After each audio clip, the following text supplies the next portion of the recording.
You hit OK. Why did you do that? No, no, no. I'm just kidding. Welcome to your first Illustrator document. Now, this lesson is a little longer than the previous because we're going to be looking at the basic tools. Specifically, that's the tools palette, and we're going to take a look at them over here on the left. First, let's get in real close and start reviewing each of these tools. So you can see Illustrator has a big list of tools, and we're just going to go down one at a time and kind of talk about what the things you're seeing are. The first one I see is the select tool. The first one we both see, sorry, is the select tool. And you notice when you hover your mouse on each of these tools, it tells you what key you can press on your keyboard to activate it.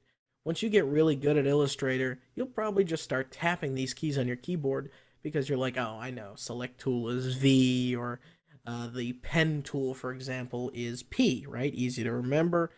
I know V is a little weird, but think of the little V as a mouse, like the tip of the mouse. So our select tool. Well, what does the select tool do? It selects things. And next, we have the direct select tool. We're going to worry a little bit more about that in week 2. So don't worry about direct select, but it is different than the select tool. And the way they show you that is that it's a white arrow. And you'll notice that in Illustrator, your tool always looks like your mouse, and that works that way in many other products, but in Illustrator in particular, here's our select tool, right? If we click on our direct select tool, go ahead and click that, you can see our mouse becomes white. So on and so forth. If we click our magic wand, Illustrator users usually don't use the magic wand for everything, but Photoshop users would be particularly fond of old Mr. Magic Wand.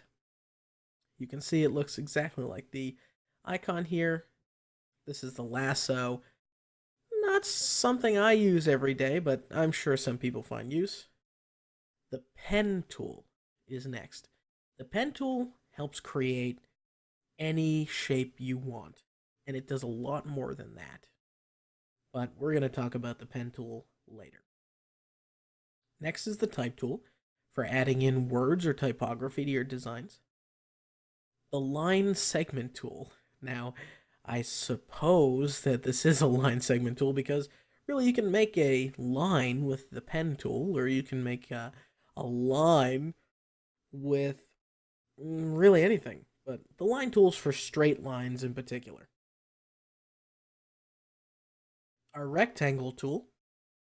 Now, I like to think of this whole idea of the rectangle tool and what's underneath it, and we'll talk about that in a second, as your shapes. And this is a shape tool. So Illustrator has a number of tools, and I'm about to probably blow your mind. They have tools under tools. So when we take our mouse and we say, select the rectangle tool, but we click down and hold down with our mouse, we get this, oh boy, a whole new drop-down menu of stuff. Well, that's why I've called this the shape tool, because when I click and hold here, I can make a rectangle, I can make a rounded rectangle, I can make an ellipse or a circle for the layman, I can make a polygon, which can have different sides. I can make a star. I can make a flare, too, like a lens flare. Even though that's not used so much, it is still something we can make. And then we also see that these have letters that you can tap, too. So L can do circles or ellipses, and M can do rectangles. And we have this over here called the tear off. Now, when we let go of our mouse on a tear off, the things that are normally options just are right out here. They become things that you can just tap. And you can see when I select one that on the left-hand side here, it's changing the icon. So whatever you have active, whichever one you've selected from the drop-down, say it's the star, your icon here changes, and that always becomes your star tool. Paintbrush, that's self-explanatory. Pencil, very similar to paintbrush, but is different in a couple ways. Maybe we'll get to that. Then, everything below that starts to get a little more advanced. This blob brush is a little bit more like painting in Photoshop. Your eraser, not again, these are things that not so common for me in Illustrator, but you may find yourself using them. The rotate tool, you're going to see why that's not necessarily so important. The scale tool, you can choose to use this or not. Width tool, that's specifically for lines, and a lot of these maybe you've heard from Photoshop. Basically, all of these here are really advanced tools. I don't use these. Maybe 99% of my Illustrator documents doesn't use these, and some of them I can be quite honest in saying I've never actually used. I have used them to try them out. I know what they do, but just the way I happen to work, I never get around to it. I say, oh, I don't need the scale tool, and why don't I need a scale or rotate tool? Well, you'll find that the selection tool can do a lot of that for you. So don't worry about a lot of these. Next, in this kind of third bracket, we have the mesh tool. Now that's towards the end of our lesson, but that's really cool. The gradient tool. So just like Photoshop, Illustrator can do gradients. That means one color blending into another color. The eyedropper. That will take something and kind of suck up what it looks like so you can apply it to something else. The blend tool, a pretty advanced tool, but kind of neat. Symbol sprayer, this is for a little bit more advanced stuff, column graphs, so you can actually do pie charts and graphs in Illustrator, and even enter them in Excel style, or pull an existing, but that's a little bit more advanced too. The artboard tool. The slice tool, again from Photoshop here, and for web stuff. The hand tool. Now this is a tool that I use all day, every day. In fact, you saw it in my first lesson when I was moving stuff around screen. And the reason why I don't ever really select it is because of what it does. So I'm going to zoom out for a second just so you can see. When I take this hand tool, or the little grabber I call it, and click somewhere, you can see the hand becomes a fist. Like it just picked something up and it's grabbing it and holding it there. And when you move around, you can see you move the entire screen around. When you're working in Illustrator, sometimes you zoom in a lot, right? Because this still looks good. And you want to pull and look at different areas. So maybe I want to say, oh, just look at the top over here, or just look at the bottom over here. This tool's from Photoshop, but the most important tool in my arsenal, and I'll show you why I never select it. Let's pick our select tool. And now we can't scroll around anymore, right? We can't look at anything.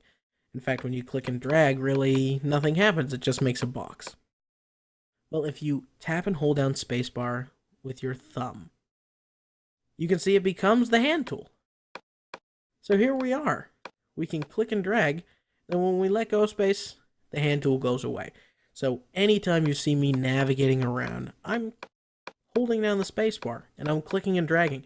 And that's me looking around the canvas, and that's just how I kind of look at stuff and get used to what I'm seeing, or pay attention to a spot in my design. Finally, we have the zoom tool. That will zoom you in and out, exactly like you think. You can click and drag a square, or you can zoom out here. Now the zoom tool, by default, only zooms in. So how do we zoom out? Well, you're going to learn in Illustrator too that all of these tools do one thing and then do something else. So, what do you mean, Ryan? Well, the zoom tool, when I click over here in the corner, zooms into this corner. Click it, and it keeps zooming in, and it's hard to tell that it's getting bigger because we don't have any frame of reference. Well, what if I want to zoom out? How do I do it? There's no zoom out tool, there's only a zoom tool. Well, This is a little trick you're going to learn really quick. It's a pretty important too. When you hold down the Alt key on Windows or the Option key on Mac, you get a different variation of the tool that you're using. So you can see here this little plus in my magnifying glass. When I hold down Option, it becomes a minus. And that's huge. That's zoom out. So while I'm holding down Option, I'll click with my mouse. And now here I am.